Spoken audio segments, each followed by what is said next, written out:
Hawkins girl's head was severed and taken up the road about 25 to 50 yards and buried. He was the monster that everyone feared. He knocked her unconscious and strangled her. What made him live was to kill. Knocked her unconscious, handcuffed her and put her in the passenger side of the car. I would describe him as being as close to being like the devil as anybody I've ever met. Ted Bundy was one of America's most notorious serial killers. Over a 4-year period, he brutally murdered and mutilated 30 women. I don't think anybody doubts that I've done some bad things. The question is what, of course, and how, and maybe even most importantly, why. His motives remained a mystery until hours before his execution, when he claimed a fatal addiction had fueled his horrific crimes.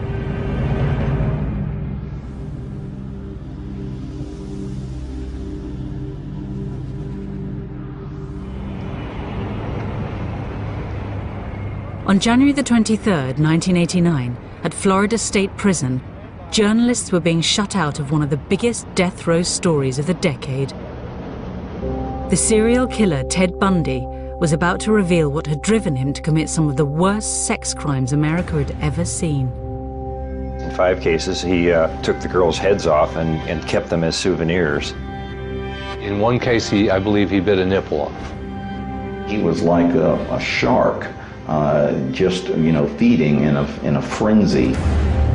He could look into their eyes, he could hear their last gasp, and actually breathe their last breath as they exhaled.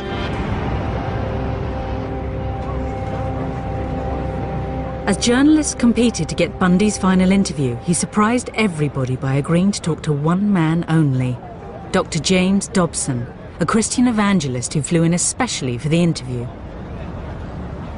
You really feel that hardcore pornography and the doorway to it, softcore pornography, is doing untold damage to other people and causing other women to be abused and killed the way you did others.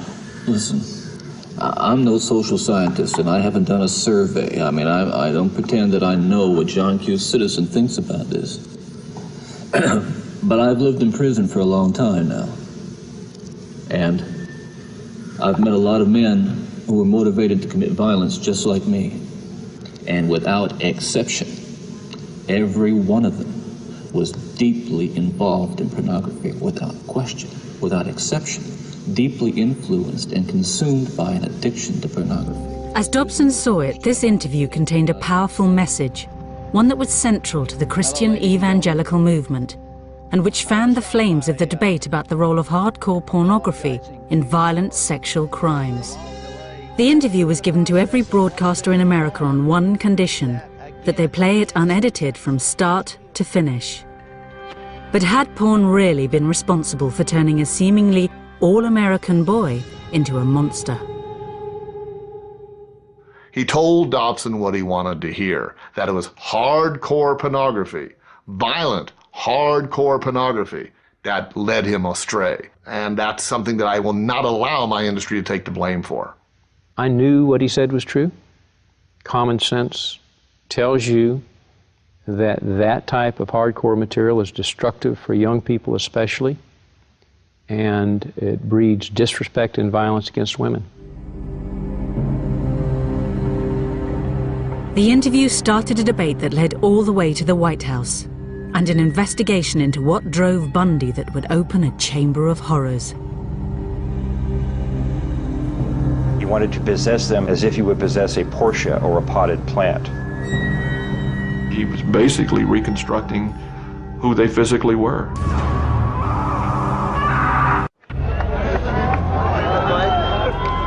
On the eve of serial killer Ted Bundy's execution, crowds gathered outside Florida State Prison, determined to see justice done to one of America's worst murderers. To comprehend all this, you have to go back a few years to try to understand Ted Bundy, what he did, and who he was. I think Ted Bundy in the United States probably is the standard by which other serial killers are judged. In a 4-year period, Bundy committed a series of vicious killings that horrified the public. Beginning with Linda Ann Healy in January of 1974, Bundy began killing approximately one girl a month. In fact, later on, the police would produce what they called the Girl of the Month Club, as they traced the girls who disappeared and then were later found dead. When police finally arrested Bundy, America was shocked. He appeared to have it all. He was good-looking, articulate, a law student and a budding Republican. But he also had a fatal addiction to pornography. Once you become addicted to it, and I look at this as a kind of addiction, like other kinds of addiction, I would keep looking for more potent, more explicit, more graphic kinds of material. Like an addiction, you keep craving something which is harder, something which gives you a greater sense of excitement. But had this addiction made him a killer? This controversial interview divided public opinion on the role of pornography in sex crimes. It was an extraordinary meeting between a violent serial killer and a Christian evangelist that had been brought about when God sent a message to a lawyer and his wife. We were watching the evening news, and they showed us a picture of Ted Bundy, and she looked at me and said, "John, the Lord just told me that you're going to have a dramatic influence over his life." With Christ's assignment in mind, John and Marcia Tanner became regular visitors to Bundy on death row. There was another issue that Ted eventually revealed, and that was the role that hardcore pornography had played in diverting his path to the one that he ultimately took. What happened with adult entertainment between 79 and 89 is became prolific. It became videotaped. It became accessible beyond people's wildest dreams. It moved out of the theaters and into the home. The Tanners' visits coincided with a sea change in attitudes to pornography. So when Ted Bundy said he had a message he wanted to be heard, they knew just who to approach. James Dobson was a Christian evangelist and a member of the powerful Meese Commission that had investigated the links between pornography and crime and was vehemently anti-porn. A repentant serial killer, especially one as photogenic as Bundy, must have seemed like divine intervention. I told him that I thought we could trust Dobson to not glamorize or pervert or sensationalize what he had to say, but would probably take his words and let him just tell his story. The interview was arranged for the eve of Bundy's execution and was greeted with skepticism by seasoned Bundy watchers.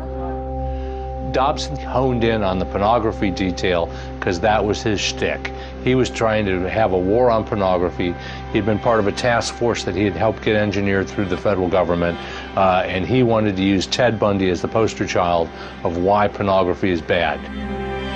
In his 10 years on death row, Bundy had gained a reputation for being a cunning and manipulative interviewee. Dobson was entering the lion's den. With nothing to lose, this final taped interview seemed like the perfect opportunity to really find out what made Bundy the killer tick. First of all, you, as I understand it, were raised in what you consider to have been a healthy home. Absolutely. You were not physically abused, you were not sexually abused, you were not emotionally abused. No way. And that's part of the tragedy of this whole situation, is because I grew up in a wonderful home with two dedicated and loving parents and one of 5 brothers and sisters. In the clip, Ted talks about his childhood being loving and Christian, but at the time of his execution, a defense psychologist came up with a lot of material that suggested otherwise. It's hard to imagine the childhood Bundy described to Dobson producing a brutal serial killer. But he failed to mention something specific about his early years that others believe haunted him throughout his life. The question of Ted's illegitimacy has been sort of the topic A in all the efforts to try to figure out what was really going on inside his head. And I think it preoccupied him as well. What he'd neglected to mention was his birth in November 1946 in a home for unwed mothers in Burlington, Vermont. His mother, Louise Cowell, had gone there from Philadelphia to have Ted. She later told the story that Ted's father was a World War II veteran who had romanced her and compromised her and then abandoned her. In the course of our investigation, we interviewed a lot of people, including some of his family. One member of his family, I believe his aunt, told us that there had been suspicion that in fact his grandfather was also his father. But we were not able to prove that that was the case. To avoid the shame and stigma of illegitimacy, Bundy's mother passed him off as a baby brother. Later, she moved to Tacoma, Washington, where she met and married Ted's stepfather. How nuts would you be if you were pretending to be a brother when you know it's your mother? He told me that he discovered it by going through his parents' papers, and that he said it came as a bit of a revelation to him. Now, I spoke with a boy that was a very close friend of Ted's, and I asked him if he had ever discussed the illegitimacy question with him, and he said yes. And the sense this fellow had was that Ted was deeply angry about it, that he was very hurt by it and he was upset by it. And when he tried to sort of say, well, Ted, Johnny loves you, you don't worry about this sort of thing, and he said, Ted's answer was, you're not the one who's illegitimate.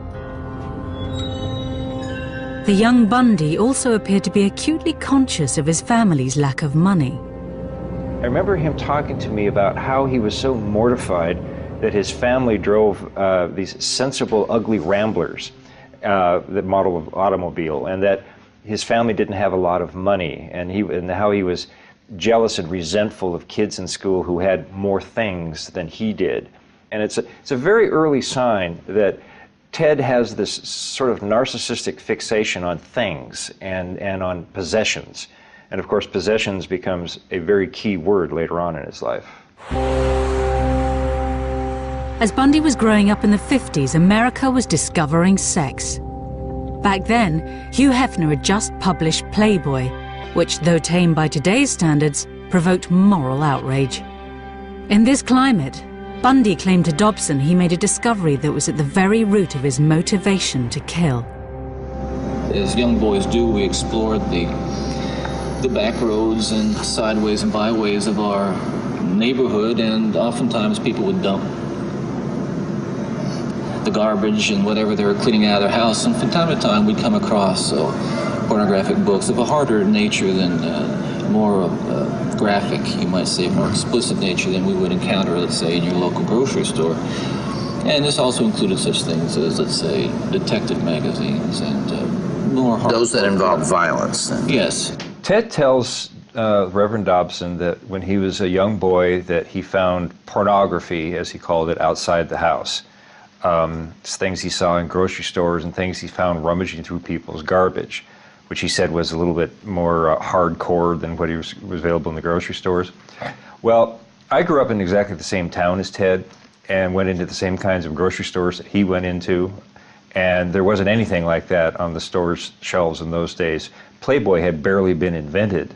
At the time, I thought he was talking about, well, the magazine du jour, Playboy, and some others, but he told me the ones that he found most interesting and compelling were the detective magazines. With their lurid depictions of women in peril, it was violence, not sex, that became the real moral panic of the 50s. The EC comics were extremely graphic to a point that there was always some form of female terrorization. Erotic terror, I guess is what you would call it. It unlocked the zipper of an awful lot of minds, of children and eventually teenagers, until they were banned. Those magazines typically had bondage as the theme of their covers. It would be a woman with handcuffs, or she'd be gagged or something like that, and she would be threatened, mortally threatened on the cover of this magazine, perhaps with some weapon or something. Bullets ripping through people, limbs being hacked off, blood splattering, but constant terror in the look of these beautiful women in lingerie.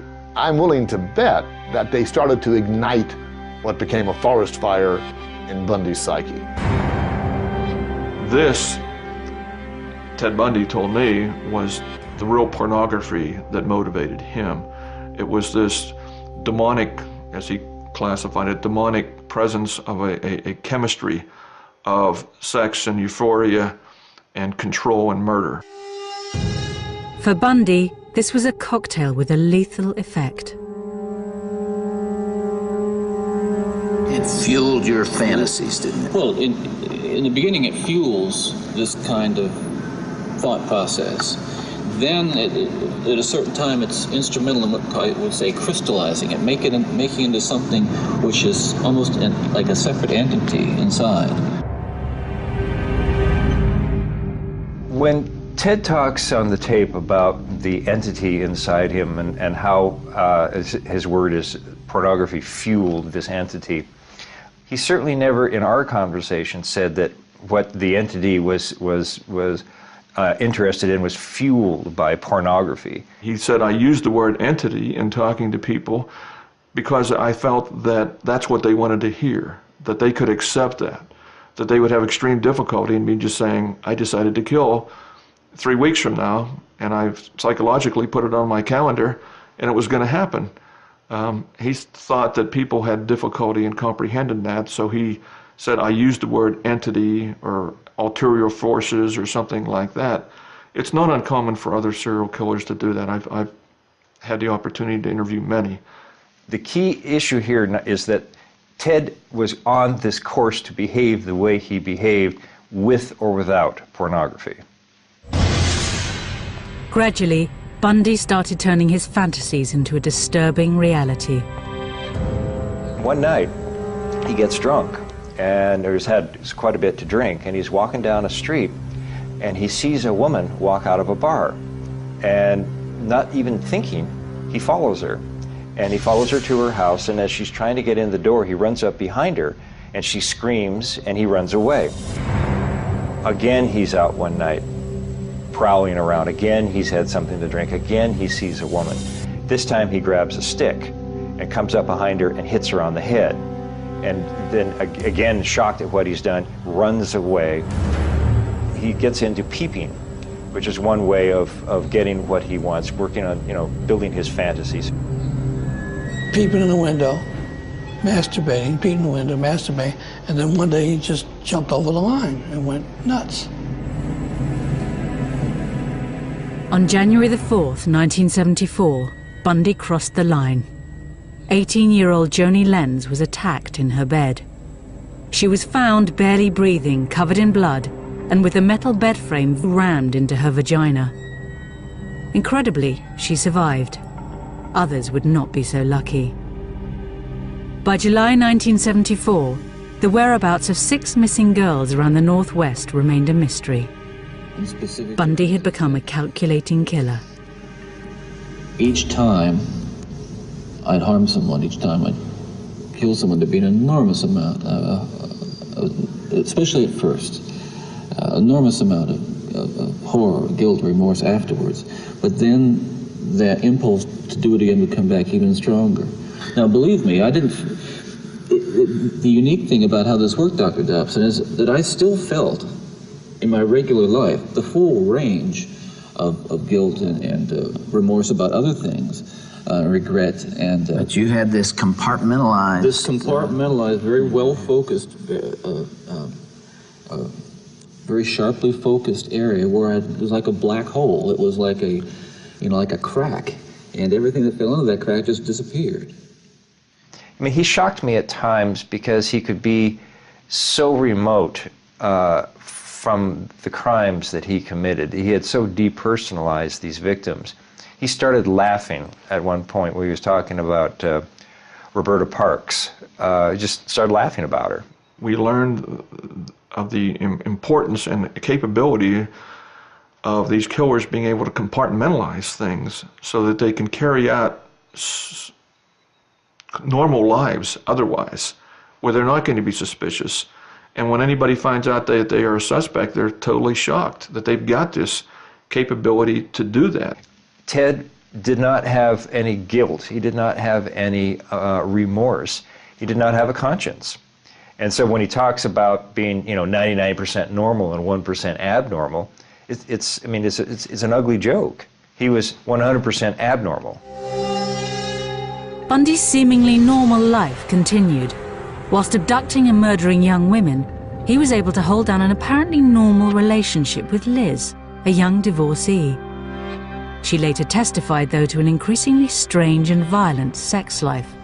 Liz reported a lot of, unusual behavior. Ted examining her body with a flashlight at one point, him wanting to tie her up. I think she found some pantyhose in his, among his clothes at one point.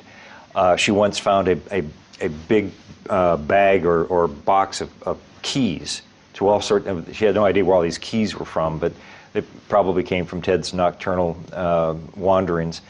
She would remember later on him telling her that he had thought about killing her at one point. She would remember to the police that he tied her up on a couple of occasions, so they had bondage sex. Bundy started to enjoy the power he had over his victims. He and I talked about why he killed. He said because possession was at the bottom of his desires. He wanted to possess them, he said, as if he would possess a Porsche or a potted plant. And a memorable quote from Ted that, to an FBI agent was, if you have enough time, you can do anything you want to them.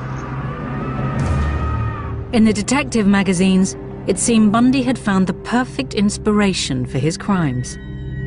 He reconstructed those magazine covers. Some of the victims were found with their hair styled in different ways than they normally would, or different clothing or different makeup on. He often, after striking and rendering the girl unconscious, would molest them and strangle them simultaneously. And he enjoyed that quite a bit. Bundy's killings continued across the Midwest until his luck ran out, and he was arrested over a failed abduction in Utah. Police raided his apartment, but what they found there and at later locations wasn't exactly hardcore. When we searched his apartment, we didn't really find pornography as such, but what we did come up with in his possession were junior majorette magazines. That's, of course, the young girls in their majorette uniforms. I think that was his form of pornography more than anything. It was just seeing these vulnerable little girls. Bundy was sentenced to 15 years for the kidnapping, but remarkably he escaped and was soon on the run and headed for his most barbaric killing spree yet. This was a vicious animal who was foaming at the mouth when he was inside that house. To the waiting crowds outside Florida State Prison, one of America's most prolific serial killers had become a demon in human form. If anybody deserves to burn, he deserves to burn. He penetrated one of them with a branch. He had bite marks on buttocks. If you took all your horror movies and put them together and got one personality out of them, there he is. To the public, Bundy's murders defied belief, but Bundy himself offered a clear analysis of what had led him to kill. We're talking about an influence that is the influence of violent types of media and violent pornography, which was an indispensable link in the chain of behavior, the chain of events that led to the behaviors, to the assaults, to the murders, and what have you. Bundy's calm appearance and apparently rational analysis belied a state of mind capable of carrying out a final, terrible killing spree.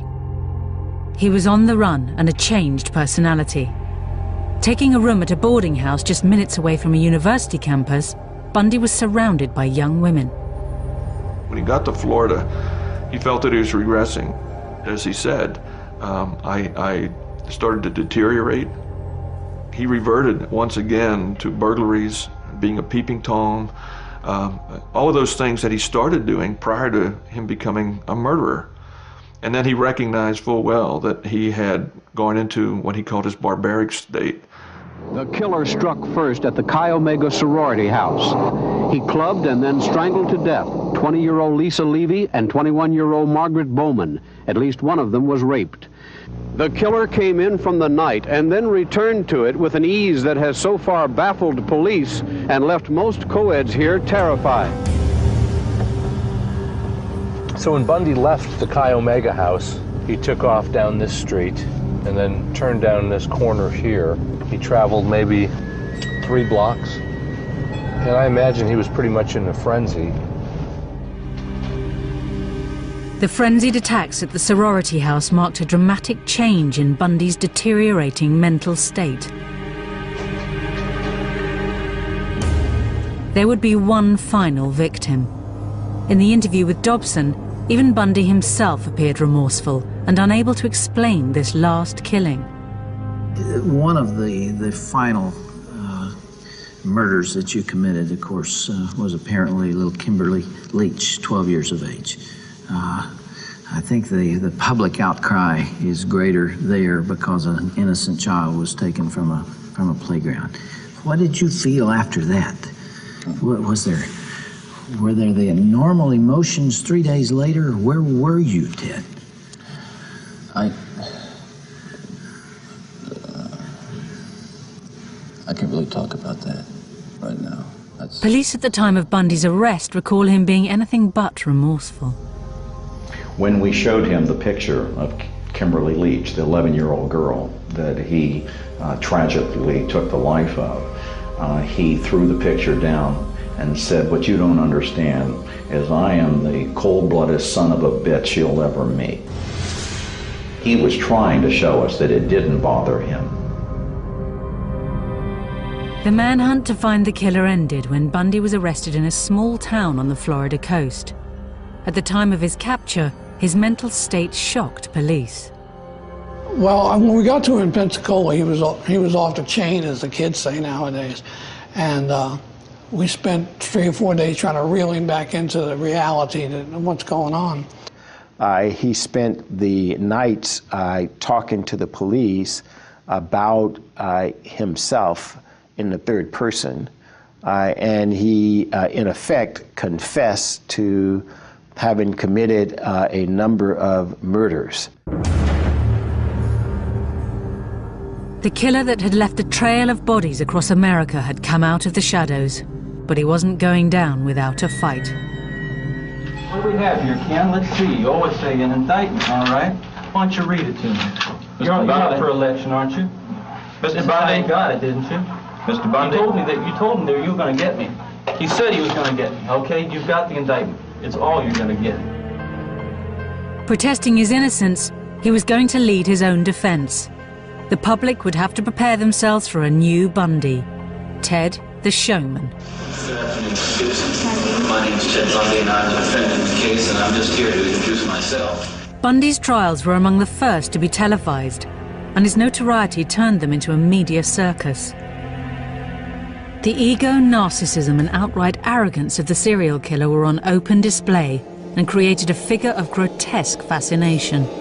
I think the people in Florida, both the public and the prosecutors in the case, and the judges probably also, were fascinated by the enormity of what they thought he had done, and the fact that he could have been the person next door.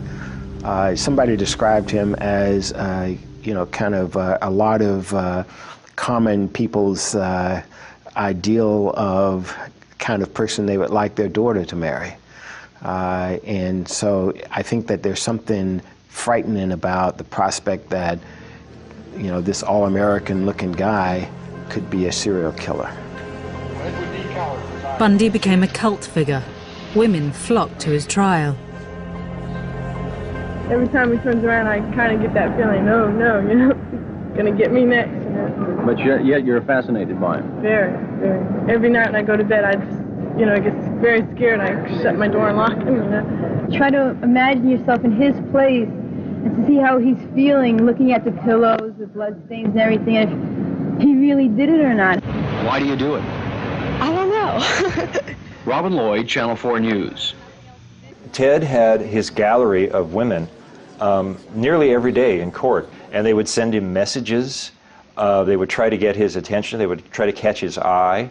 And then later, when he was on death row, he got tons of mail from them. They would send him nude pictures of themselves, you know, erotic stories, their fantasies of being with him.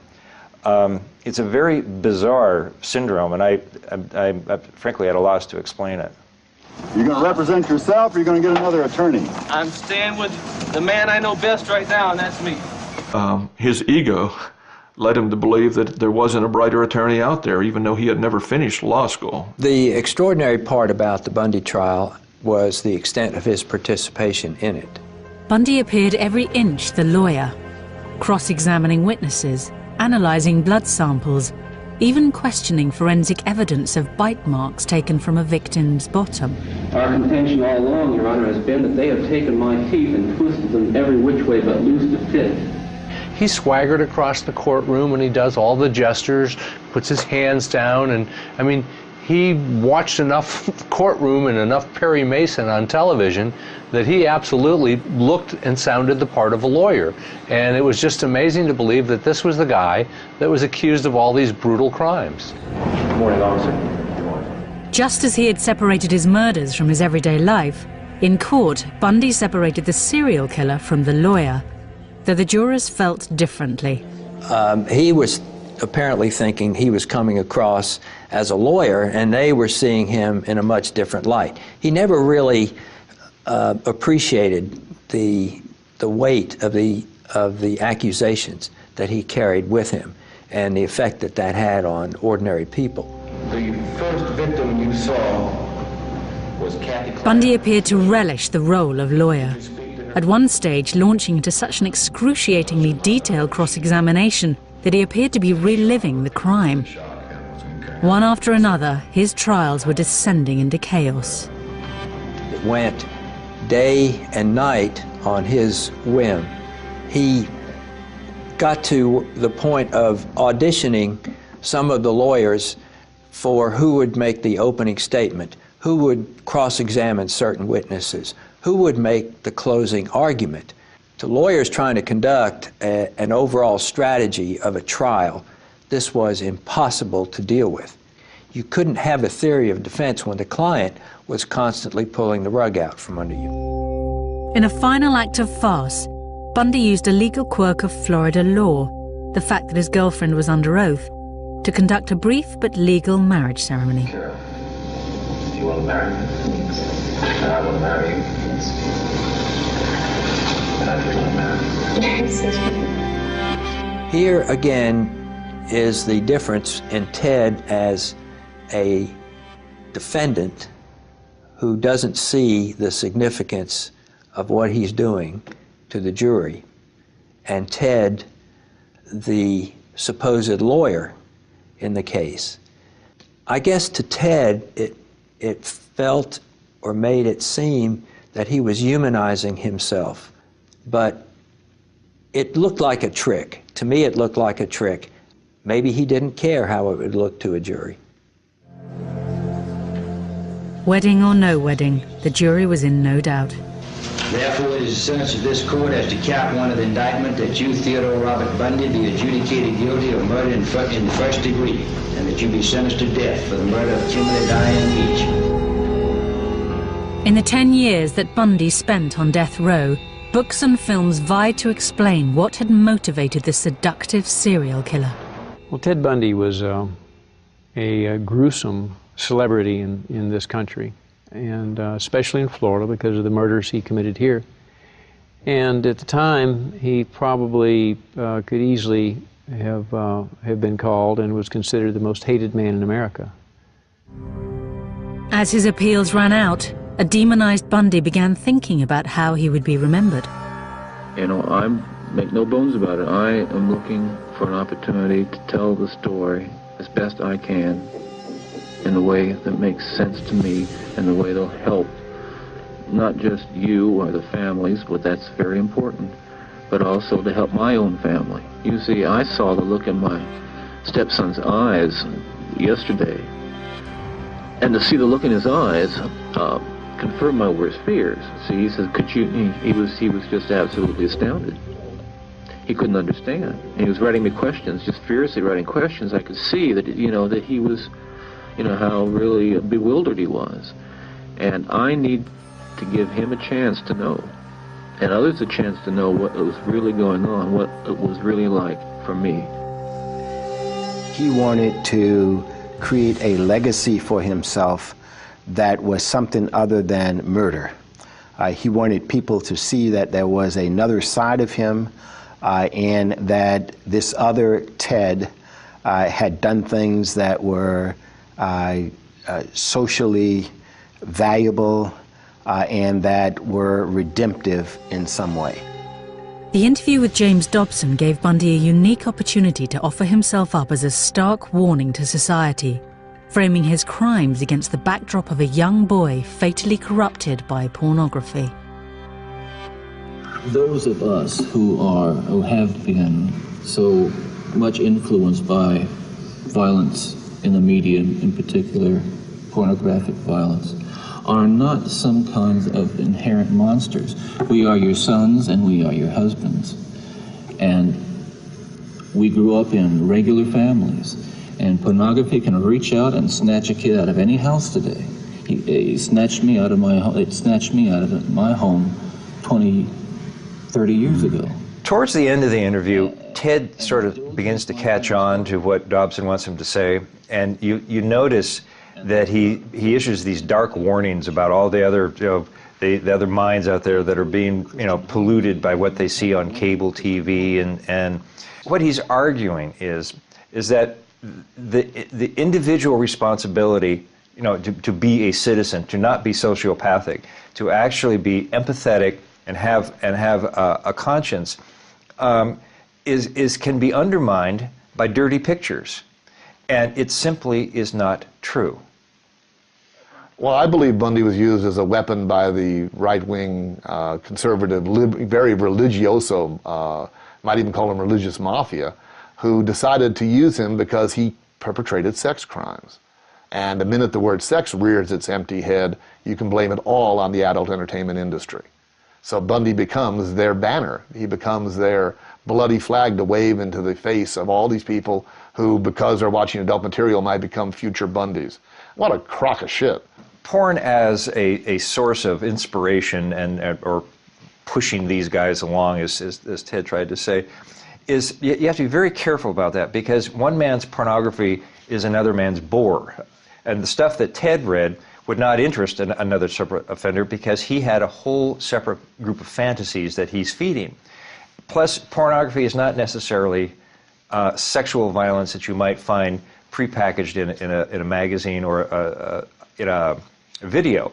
When you really examine the psychology of the aberrant offender and where they go to look for things that interest them and help ratify their needs and all that, it's not necessarily what you would think. When Ted was arrested, for instance, he had a bunch of cheerleader magazines in his car. And this was deep, deep, deep into his psychopathology. It's at the end of it, when he was still looking at magazines that 12-year-old girls get in the mail.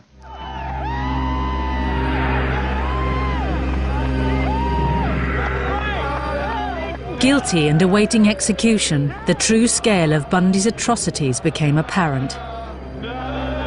He was confessing to a murder on a tape recorder as he walked down the hall to the electric chair.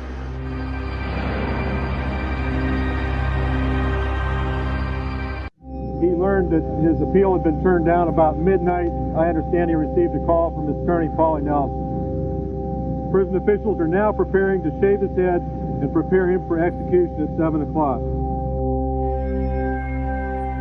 The execution of Ted Bundy couldn't come fast enough for a crowd that was beginning to feel like a lynch mob.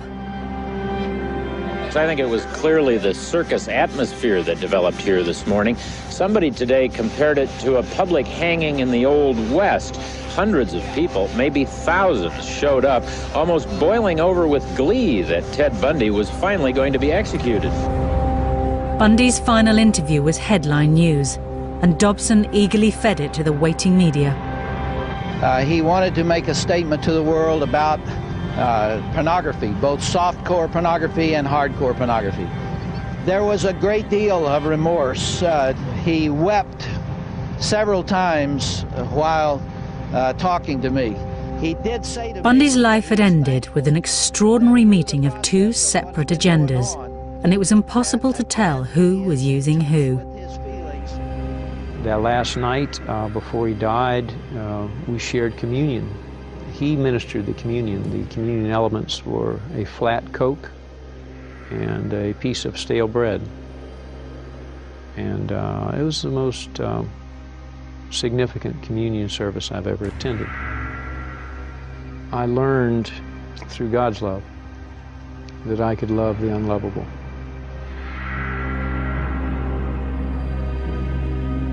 Bundy was suspected of having killed 30 women, but by the time police and FBI finished questioning him, that figure was closer to 100.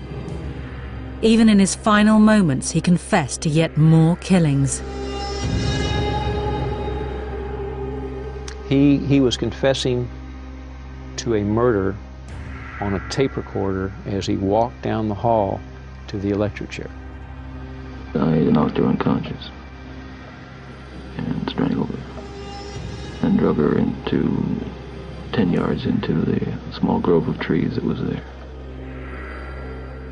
Somewhere around 6:20 or 6:30, the lights in the prison went off, and that's the sign when they switched to the generator. At some point, they brought Ted in, and he was being supported by the guards. Sort of walked in. And his knees just buckled. I mean, the guards had to hold him up. And then he sort of got his composure back a little bit right after that, and he sat down. They then began to prepare him for the execution, strapping him in.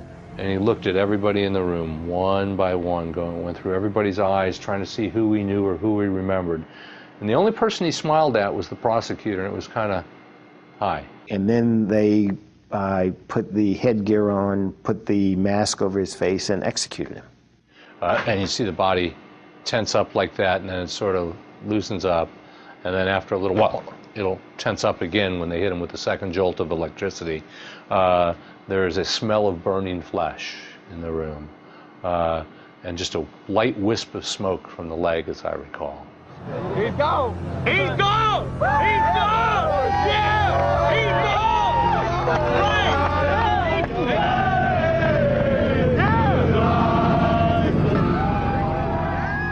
Bundy the monster was gone. Florida had waited 10 years for its revenge. In the days after his death, one question went to the heart of Bundy's killings.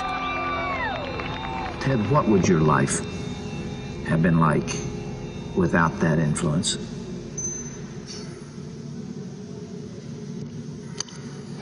You can only speculate. Yeah. Well, I know it would have been far better, not just for me, and excuse me for being so self-centered here. It would have been a lot better for me and lots of other people. I know that. Lots of other innocent people, victims and families. It would have been a lot better. There's no question, but it would have been a fuller life. Certainly a life that would not have involved, I'm absolutely certain, would not have involved this kind of violence that I have committed. He starts out by saying, pornography didn't make me do it. But by the end of the interview, he's basically agreeing with Dobson. Dobson is kind of prompting him all the way through it. I mean, Ted is fairly honest early on. He says, I'm not going to, it's my responsibility. I take full responsibility for everything that I've done. And, pornography was part of it, but it didn't make me do it. But by the end of the interview, there's sort of a cheering section for the anti-pornography forces, and with that, that if it weren't, in fact, Ted does specifically say that if pornography had not come into his life, he would not have become a killer at the end of the interview. And that simply is not true. And Ted knows or knew that that was not true, but he was willing to say it to please the Rev. The interview should have been an alarm bell for the country. It should have been a wake-up call for parents. It certainly motivated me. I launched into a vigorous anti-pornography campaign as the state attorney and lost my next election because of it. I think Ted had a lot of things going on in that interview. He wanted somehow to look a little bit better in everybody's eyes. He was probably talking to his mom. He was probably, he was so careful saying, my mother loved me and she protected me and all this sort of thing. It was Bundy trying to put his spin on his career. I asked him about pornography a couple times, and for some people it's a disease, humiliation, control kind of disease. Other people it's just fun. But I asked him about it, and he said, why would I need pornography when I have the real thing? And then from what he's done during some of his alleged murders, he did have the real thing. I've heard some people say he obviously had some brain damage as a young child. Others will say it's an inherited bad gene. Others would say it was a psychological scars from his youth. Others would say he read pornography. And I discussed these things with him, and his feeling was all of these factors may have entered into my life somehow without me even knowing it. However, I planned the crimes. I understood what I was doing, and regardless of what label anyone might choose to pin on me, I'm responsible. I'm not proud of it. I wish it didn't happen, but it was my decision.